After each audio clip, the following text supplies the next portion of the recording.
நம்ம அதிதி சங்கர் டைரக்ட் பண்ண சங்கர் டைரக்ட் பண்ண இந்தியன் 2 ரிலீஸ் ஆயிருந்துச்சுங்க.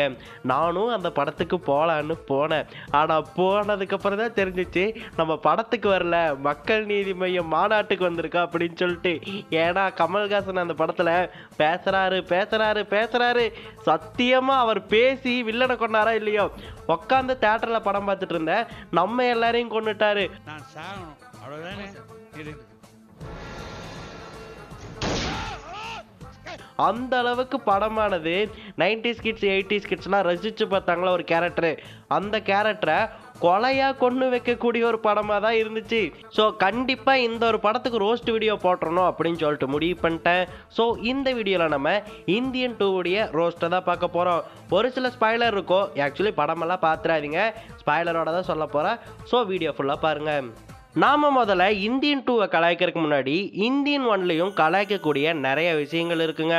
உதாரணத்துக்கு சொல்லணும்னா இந்தியன் 1 வந்து ஒரு புரட்சிகரமான படம், இளம் தலைமுறையினரையே மாற்றக்கூடிய ஒரு படம் அப்படின்னு சொல்லிட்டுலாம் சொன்னாங்க இல்லையா. ஆனால் அந்த படத்தில்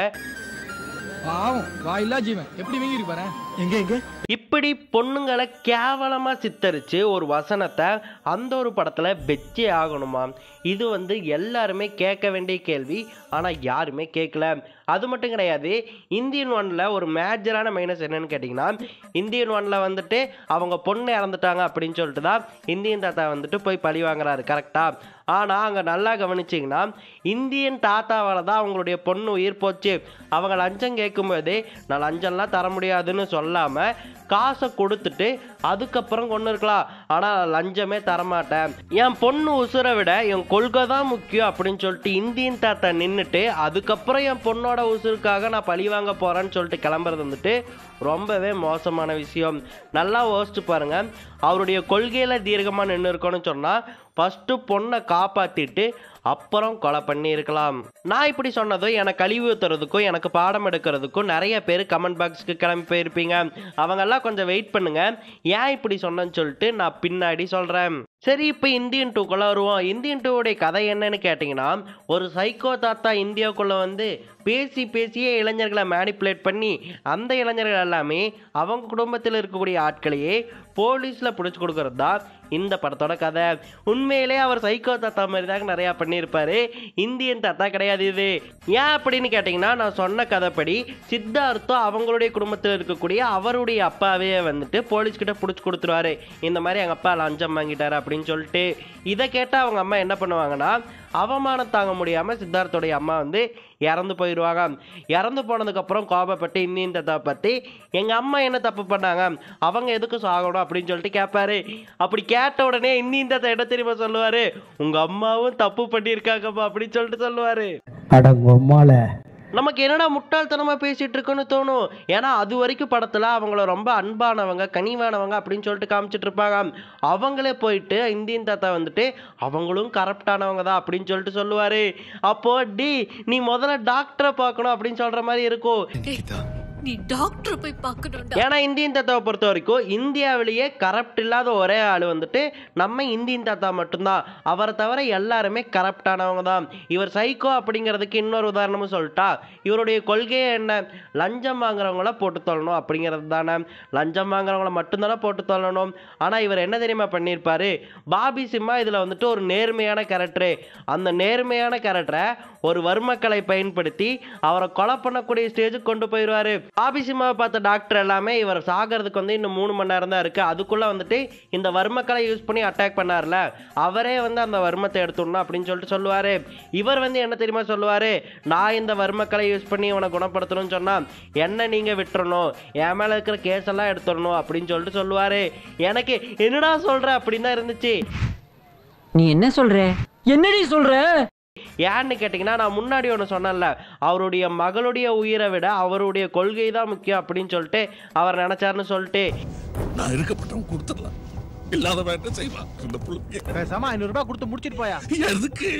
இங்க என்ன பண்றாருன்னு கேட்டீங்கன்னா, அவர் உயிரை காப்பாத்திக்கிறதுக்காக பாபி சிம்மா அப்படிங்கிற ஒரு நேர்மையான அதிகாரியை வந்துட்டு கொலை பண்ணக்கூடிய ஸ்டேஜுக்கு கொண்டு போயிட்டு அவரை காப்பாற்றணும்னு சொன்னால் என்ன நீங்கள் விடணும் அப்படின்னு சொல்லிட்டு இவரே லஞ்சம் தான் கொடுக்குறாரு. இது எப்படி லஞ்சம்னு கேட்டிங்கன்னா, லஞ்சம்னா என்னென்னு முதல்ல தெரிஞ்சுக்கோங்க. அதாவது ஒரு அதிகாரி கிட்ட வந்துட்டு இந்த ஒரு செயலை செய்யுங்க, இந்த ஒரு செயலை செய்யாதீங்கன்னு சொல்லி நாம் அவங்களுக்கு ஒரு பொருளையோ இல்லை பணத்தையோ ஒரு சேவையோ கொடுக்கறது. இதில் சேவைன்னா ஒன்றும் கிடையாது. இந்த ஒரு விஷயத்தை நீங்கள் எனக்கு பண்ணி கொடுத்தீங்கன்னா என்னுடைய ஹோட்டலில் நீங்கள் வருஷம் ஃபுல்லாக டெய்லி ஃப்ரீயாக சாப்பிட்டுக்கலாம், ஃப்ரீயாக சாப்பிட்றதுக்காக எனக்கு இந்த விஷயத்தை பண்ணி கொடுங்க அப்படின்னு சொல்லுவாங்கள்ல, அதை தான் சேவைன்னு சொல்லுவாங்க. இங்கேயும் இந்த தான் அதுதான் பண்ணுறாரு. நான் உங்களுக்கு வந்துட்டு இது பண்ணி கொடுக்கணும்னு சொன்னால் என்ன நீங்கள் வெளியே விடணும் அப்படின்னு சொல்கிறாரு. அப்போ இந்த தான் இங்கே லஞ்சம் தானே கொடுத்துருக்காரு. நீயே கரப்டான ஆளுதாயா. நான் இதனால தான் சொன்னேன், இந்தியன் தாத்தா ஒரு சைக்கோ தாத்தா, சைக்கோத்தனமாக தான் பண்ணிட்டு இருக்காரு. ஏன்னா அவருடைய பொண்ணு உயிரை காப்பாற்ற அவர் லஞ்சம் கொடுக்க மாட்டாராமா. ஆனால் இவர் உயிரை இவரே காப்பாற்றிக்கிறதுக்கு வந்துட்டு இவர் வந்து லஞ்சம் கொடுப்பாராமா. இது எப்படி தெரியுமா இருக்கு?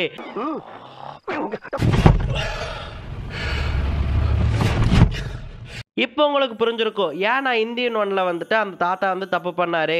அவருடைய பொண்ணு உயிரை காப்பாற்றிட்டு அப்புறம் கொள்கை காப்பாற்றிருக்கலாம். கொள்கை காப்பாற்றணும் அப்படிங்கிறதுக்காக அவர் பொண்ணு உயிரை வந்துட்டு தியாகம் பண்ணது வந்துட்டு தப்புன்னு நான் ஏன் சொன்னேன்னு சொல்லிட்டு இப்போ உங்களுக்கு புரிஞ்சிருக்கும். சரி, ஓகே, அதை விடுங்க. இந்தியன் ஒன்ல இந்தியன் தாத்தா எப்படி நடப்பார் தெரியுமா? இப்படி தான் நடப்பாரு. ரொம்ப ஸ்லோவாக ஒரு வயசானவர் எப்படி நடக்கணுமோ அப்படி தான் நடப்பார். ஆனால் இந்தியன் 2ல், அதாவது அதில் 75 வயசு, இதில் வந்துட்டு 108 வயசுக்கு மேலே, அதில் அவர் எப்படி தெரியுமா நடக்கிறாரு? நடக்கலைங்க, பறக்கிறாரு.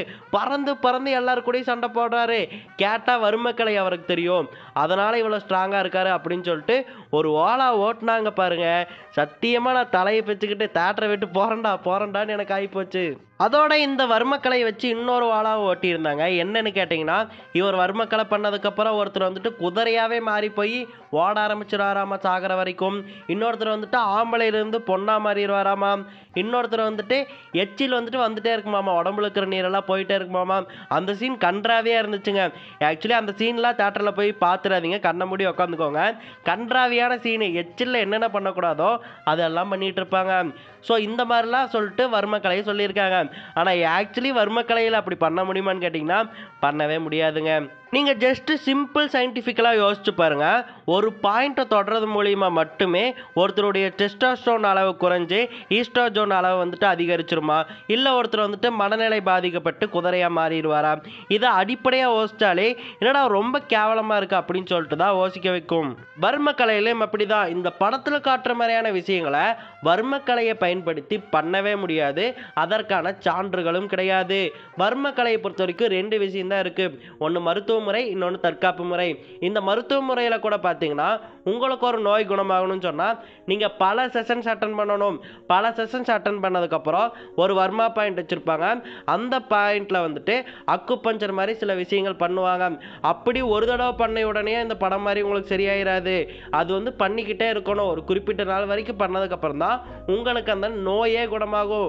ஸோ ஒரு நோய் குணமாகவே லாங் ப்ராசஸ் எடுக்கிறப்போ இந்த படத்தில் எப்படி காமிக்கிறாங்கன்னா, ஒரு நோய் உள்ளே வர மாதிரி, அதாவது மனநிலை பாதிக்கப்படுற மாதிரி, பொண்ணா மாறுற மாதிரிலாம் காமிக்கிறாங்கல்ல. அப்போது ஒரு ப்ராசஸ்லேயே வந்துட்டு இந்த மாதிரி விஷயங்கள் நடக்குது அப்படிங்கிறது வந்துட்டு ரொம்ப சில்லியாக இருக்குது, கேட்குறதுக்கு ரொம்ப கேவலமாகவும் இருக்குது. அப்புறம் வழக்கம் போல் இந்த ஒரு படத்துலையுமே எளிய மக்களை தாக்கக்கூடிய பழக்கத்தை வந்துட்டு சங்கர் கைவிடவே இல்லைங்க. இந்த படத்தில் முதல் காட்சியிலேயே பண்ணிடுறாரு. முதல் காட்சியில் வந்துட்டு குப்பை பொறுக்கிறவங்க வந்துட்டு போவாங்க, அதாவது துப்புரவு பணியாளர்கள் வந்துட்டு வண்டியில் வந்துட்டு குப்பைகளை ஏற்றிட்டு போவாங்க. அப்போ குப்பைகள் கீழே கொட்டுதாமா. கீழே கொட்டுறது காட்டுறது கூட ஓகே தான், அந்த மாதிரி சில இடங்கள்லாம் நடக்குது தான். ஆனால் அப்படி குப்பை கொட்டப்படும் போது அதில் இருக்கக்கூடிய துப்புரவு பணியாளர் வந்துட்டு ஹீரோ டீமில் ஒருத்தர் கேட்டப்போ என்ன தெரியுமா சொல்கிறாரு? ரொம்பவே அதுப்பா எனக்கெல்லாம் தெரியாது போன்னு சொல்லிட்டு ரொம்பவே கேவலமான முறையில் வந்துட்டு பேசுகிறாரு. ஒரு கேவலமான முறையில் தான் துப்புரவு பணியாளர் பேசணுமா? ஒரு துப்புரவு பணியாளரை நீங்கள் இப்படி தான் காமிப்பீங்களா சங்கர் சார்? ஆக்சுவலி துப்புரவு பணியாளர்களை வந்துட்டு சித்தா படத்தில் ரொம்பவே நல்லா காமிச்சிருப்பாங்க. அதையும் நீங்கள் இதையும் பாருங்கள், எந்த அளவுக்கு சங்கர் வந்துட்டு எளிய மக்கள் மேலே வன்மத்தோடு இருக்காரு அப்படின்னு சொல்லிட்டு உங்களுக்கு நல்லாவே தெரியும். வாடா போடானா அவ்வளவுதான். ஊருக்குள்ள எல்லாருமே கரப்ட் தான் சொல்லிட்டு அரசியல்வாதிகளை காமிக்காம யாரை தெரியுமா காமிச்சு வச்சிருக்காங்க? ஒரு மீன் விற்கிற அம்மாவை காமிச்சு வச்சிருக்காங்க. ஒரு மீன் விற்கிற அம்மா எடையை கூட்டி காமிக்கணும் அப்படிங்கிறதுக்காக கோலி குண்டு வந்துட்டு மீனுக்குள்ளே போட்டு விற்குதாமா. இது அவ்வளோ பெரிய ஊழலாம். ஆனால் உண்மையில் இப்படியெல்லாம் பண்ணுறாங்களா? அதை நீங்கள் யோசிச்சு பார்த்துட்டு எடுங்க. ஒரு சில பகுதிகளில் பண்ணலாம், இல்லைன்னு சொல்லலை. இருந்தாலுமே நீங்கள் ஊழல் அப்படின்னு சொன்னால் நீங்கள் பெரிய லெவலில் போயிட்டு அரசியல்வாதி ஏதாவது காமிச்சிட்டு அதுக்கப்புறம் சின்ன லெவல்லையும் நடக்குதுப்பா அப்படின்னு சொல்லிட்டு மீன் விற்கிறவங்களை காமிச்சிருந்தீங்கன்னா ஓகேன்னு சொல்லலாம். ஆனால் நீங்கள் அரசியல்வாதிகளை காமிக்கவே இல்லையே. ஏன் ரெட் ஜெயிண்ட் வந்துட்டு உங்களுக்கு ப்ரொடியூஸ் பண்ணுறதால அரசியல்வாதிகளை காமிக்கவே கூடாது அப்படின்னு சொல்லிட்டு முடிவு பண்ணிட்டீங்களா? சொல்லுங்கள் சங்கர் சார், நீங்கள் தான் புரட்சியான இயக்குனராச்சு, எல்லாத்தையுமே காட்டணும் இல்லை, ஏன் அரசியல்வாதிகளை மட்டும் காமிக்க மாட்டேங்கிறீங்க? சரி, அதோட தான் நிறுத்தினாங்களான்னு பார்த்தா அதோட நிறுத்தலை. எளிய மக்களை இன்னொரு இடத்துலையும் தாக்கியிருப்பார். எங்கன்னு கேட்டிங்கன்னா இன்னும் அதை வந்து லைவில் பேசிகிட்டு இருக்கும்போது ஒரு குரூப் ஆஃப் ஃப்ரெண்ட்ஸ் வந்துட்டு, அதுவும் வட சென்னையை சார்ந்த புள்ளிங்க மாதிரி இருக்கக்கூடிய ஒரு குரூப் ஆஃப் ஃப்ரெண்ட்ஸ் வந்துட்டு இந்த மாதிரி கேட்பாங்க, நீ என்ன பிடுங்கன அப்படின்னு சொல்லிட்டு கேட்பாங்க. அதுக்கு இந்தியனத்தை என்ன தெரியுமா சொல்லுவார்? கழிப்பறையில் போயிட்டு கிறுக்குன நீ எல்லாம் இப்போ ஃபேஸ்புக் வாலில் கிறுக்கிட்டு இருக்கியா அப்படின்னு சொல்லிட்டு கேட்பாரு. இது சில பேருக்கு சாதாரணமாக தெரியலாம்.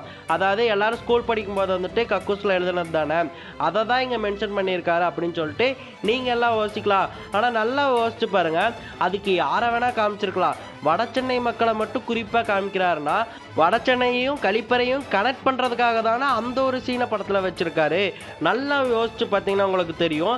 எளிய மக்கள் எல்லாமே இன்டர்நெட்டை ஆக்சஸ் பண்ணிகிட்டு இருக்கீங்களா அப்படின்னு சொல்லிட்டு சங்கர் சார் வந்து வெகுடெழுந்து போயிட்டு நீங்கள்லாம் இன்டர்நெட் யூஸ் பண்ணலாமா அப்படின்னு சொல்லிட்டு கேட்குற மாதிரி இருக்குது அந்த ஒரு சீனு. டோட்டல் பயஸ் இருக்குது, மிஸ்கன்செப்ஷன்ஸ் இருக்குது, தப்பான ஐடியாலஜிஸ் இருக்குது. அந்த குப்பமேட்டில் இருக்கிறவன் ஃபோன் இல்லாமலே இருக்கணும், வெளியே இருக்கிறவன் நீங்கள் ஃபோன் வச்சுக்குவீங்க. ரொம்ப ஃப்ளாடாக இருக்குது உங்களுடைய பார்வையும் அணுகுமுறையும் வந்து ரொம்ப தவறு. எந்த புரிதலும் இல்லாமல் நீங்கள் ஒரு படம் எடுத்திருக்கீங்கன்னு தான் சார். சரி, சங்கர் சார் கிட்ட வேற என்ன எதிர்பார்க்க முடியும்னு சொல்லிட்டு அதையும் நான் விட்டுட்டேன். ஆனால் கடைசி சீனில் ஒரு சேசிங் சீன் வச்சாங்க பாருங்க, பா சாமி, என்னால் முடியவே இல்லை. ஏன்னு கேட்டிங்கன்னா கார் எல்லாமே இந்தியன் தாத்தாவை துரத்துது. இந்தியன் தாத்தா எதில் தெரியுமா முந்திட்டு போயிட்டுருக்காரு? யூனிசைக்கிளில் முந்திட்டு போயிட்டுருக்காரு. ஒரு எலக்ட்ரிக் யூனிசைக்கிளுடைய ஹையஸ்ட் ஸ்பீடு எவ்வளோ தெரியுமா? சில்ட்ரன்ஸ் கிட்ட இருந்து தான் அது இந்தியன் தாத்தா வந்துட்டு பிடுங்கிட்டு போயிட்டு போலீஸ் கிட்ட இருந்து தப்பிக்கிற மாதிரி காமிச்சிருப்பாங்க. சில்ட்ரன்ஸுடைய யூனிசைக்கிளுடைய டாப் ஸ்பீடு பார்த்தீங்கன்னா வெறும் 20 கிலோமீட்டர் தான். நீங்கள் இதுலேயே பார்க்க முடியும். சரி, அடல்ட்டுக்கு யூனிசைக்கிள் இருக்குமில்ல, அதோட டாப் ஸ்பீடு எவ்வளோன்னு கேட்டிங்கன்னா வெறும் 70 கிலோமீட்டர் தான். ஒரு காரை விட யூனிசைக்கிள் வந்துட்டு ரொம்பவே கம்மியான வேகமாக தான் இருக்குது. ஒரு கார் 130 கிலோமீட்டர் போகும். அதை வச்சு யூனிசைக்கிளை சேஸ் பண்ணுறது ஈஸி தானே. ஆனால் இந்த படத்தில் அதை ரொம்ப டஃப்பாக காமிச்சிருப்பாங்க. அவர் வந்துட்டு ரொம்ப வேகமாக முந்திட்டு போகிற மாதிரி காமிச்சிருப்பாரு. எனக்கு என்ன தோணுதுன்னா, இனிமேல் வண்டி வாங்குறதுக்கு பதிலாக எல்லாருமே இந்த மாதிரி ஒரு யூனிசைக்கிள் வாங்கிடுவோம். ஸ்பீடாகவும் போகும், பெட்ரோலும் தேவையில்லை, நல்லா வச்சு யூஸ் பண்ணிக்கலாம். அதை விட இந்த படத்தில் கொடூரமாக இருந்த விஷயம் என்னன்னு கேட்டிங்கன்னா கமல் சாருடைய மேக்கப் தாங்க. ப்ராஸ்தட்டிக் மேக்கப் உடைய கிங்கு வந்துட்டு கமல் சார்ன்னு தான் சொல்லலாம். அவ்வை சண்முகியில் போட்டிருக்காரு, இந்தியன் ஒன்லையெல்லாம் போட்டிருக்காரு. இந்தியன் ஒன்ல எவ்வளவு அழகாக இருக்கும் மேக்கப்பு.